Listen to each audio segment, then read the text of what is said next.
ওদের গাফলতির জন্য আজকে আমার ঘর চলে যাচ্ছে। আমার ঘর চলে যাওয়াতে আমি আল্লাহ আমার কিছু যায় আসে না।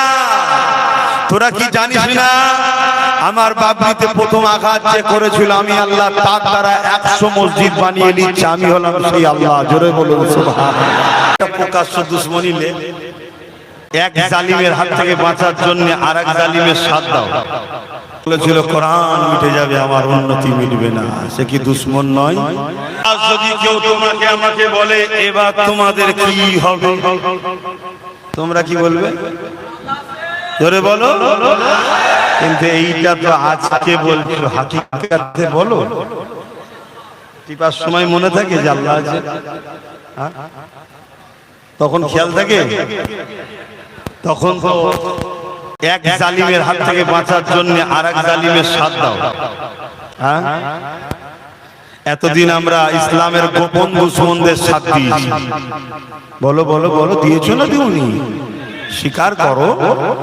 এতদিন আমরা ইসলামের গোপন দুশমনদের সাথ দিয়েছি। হ্যাঁ, ইসলামকে আঘাত দেয় যারা, এদের কাছে প্রিয় তারা। বিগত দিনও এমন অনেক চরিত্রহীন জালিমদের ঘরে নিয়ে এরা হুড়োহুড়ি করেছে না করে, আবার নতুন করে হুড়োহুড়ি করতে চাইছে। কারণ কি? ইসলামকে আঘাত দেয় যারা, ইসলামের দুশমনদের আপনজন তারা। এটা কমন ব্যাপার, এটা বুঝতে এত দেরি হয়?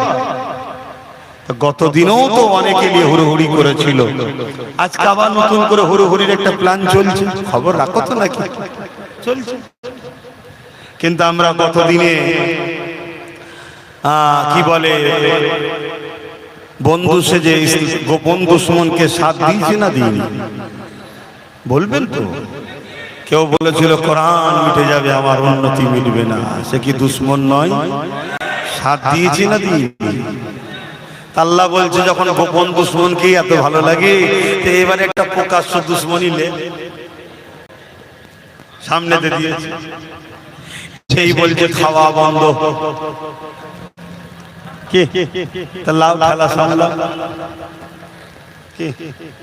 আমরা আমাদের কবর নিজেরা খড়িছি না খড়িনি? তাহলে এখান থেকে ফিরে আসার রাস্তা আছে না? নাই। কে বলেছেন? আছে। আল্লাহ বড় দয়ালু। লা তাকনাতু মির রাহমাতিল্লাহ, বান্দা আমার রহমত থেকে নিরাশ হয়ে যাস না।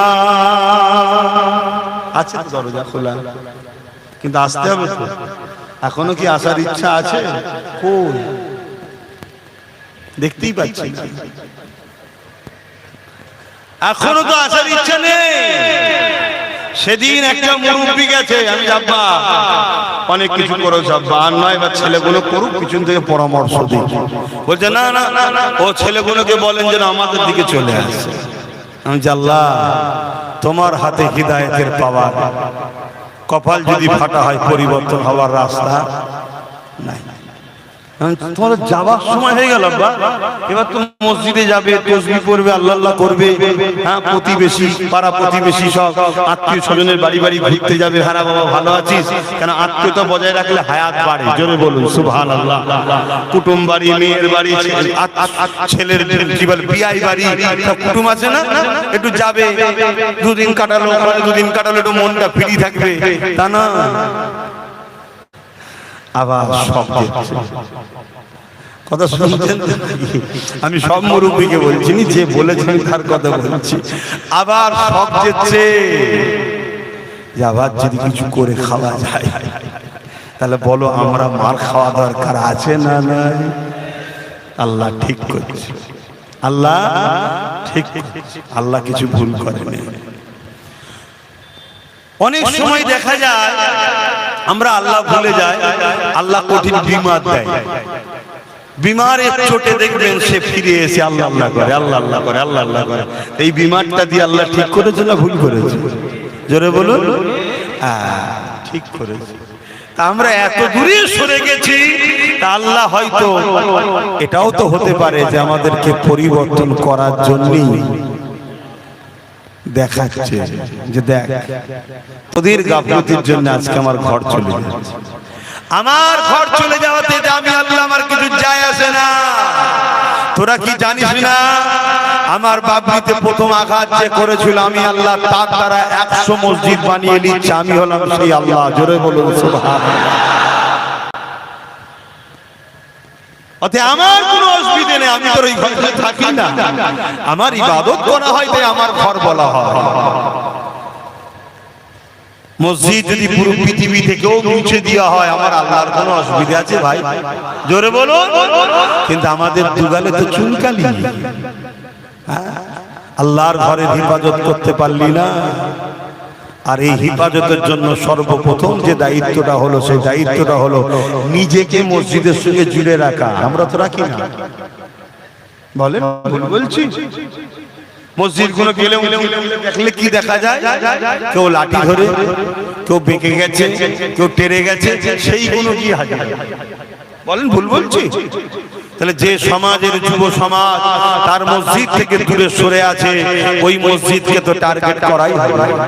ধরুন আপনাদের এলাকার কোনো একটা জায়গা ওই জোন জলগোল ফেলে এমনি পড়ে আছে, লোক যে নোংরা ফেলে, উছলা ফেলে, দোকানের জিনিসপত্র সব বাড়তি জিনিসগুলো যে ফেলে, কেউ যোগাযোগ নেই, দেখার নেই, পরিষ্কার পরিচ্ছন্ন নেই, তদারকি করার কেউ নেই।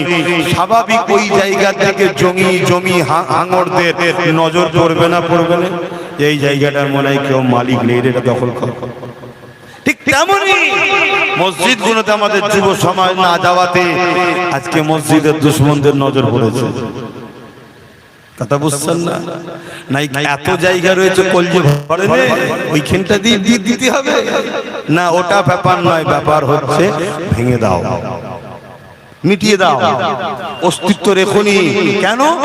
ওর থেকে যারাই যাবে তারাই দেখবে এটা কি বলতে ইসলামের প্রচার হবে। দোকানটা শাটারটা বন্ধ করে দাও, নাই আমার খদ্দের থাকবে না। কথা বুঝছেন না? বুঝলেন না? মনে রেখে দিও, আল্লাহ তোমাকে আমাকে কাউকে ছাড়বে না, হিসাব নেবে।